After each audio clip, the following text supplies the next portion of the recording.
Takže ahoj, ahoj, ahoj, já vás tady zdravím u mojeho prvního CS1.6 videa. Já bych vám chtěl ukázat jedno moje demo, za které mě skontumovali a dali mi ban za aimbot na gamingu. Teď si o mě skoro každý myslí, že mám aimbot, jenom na moje nejlepší kamarády, to si o mě nemyslí. Takže já bych vám rád ukázal to demo teda. Jak to teda začalo, hraju proti Netimu, jo, na turnaji 1-on-1. Takže tak to nějak, já to tak, no. Tady úplně jo, ani 2 hlavy jsem dal, slashem, takže úplně v klidu. Pohodička, nic. Když mám metory, jo, tak když střelím vedle hlavy, tak mám dát hlavu. Teď střelím úplně vedle, nic jsem netrefil, jo, jako vždy levej, ale tak to začne dobře.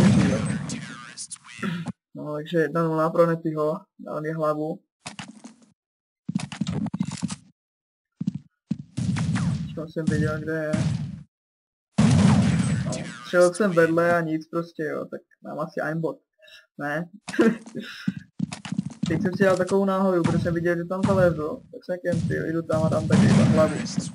To bylo podle mě úplně clear, ale úplně, tak sám vím, že nemám nic zaplého, ne? Tak, no. To střílíme, znova, střílím vedle. Ne. Kdybych měl metory, tak mám zase hlavu, víte co, jako to je, to je tak trapné, že někdo řekl, že mám aimbot. Ty dostanu znova, ne, tak ne. Tak Fire, no vidíš, jak to teda u mě je, jo, tak jako příště nic neříkej, že mi to teda cuká nebo něco, když kamo, nevím, no. Je to prostě divné. No, jedničku, životní. Vím, že je vlevo. No. Nektory jak vyšité, více, cílím vedle a nic. Kdybych měl metory nebo aimbot, to už má dávno hlavu ten boreček, si nezahraje. Tak ale když jsem rozehraný, že tak dávám sice hlavy, ale... No.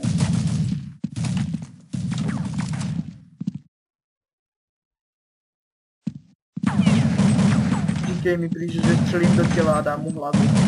Tak je to zajímavé. No.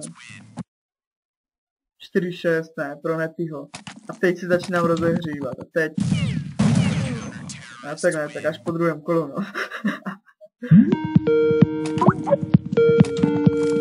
Omlouvám se, kdyby byla na Skype.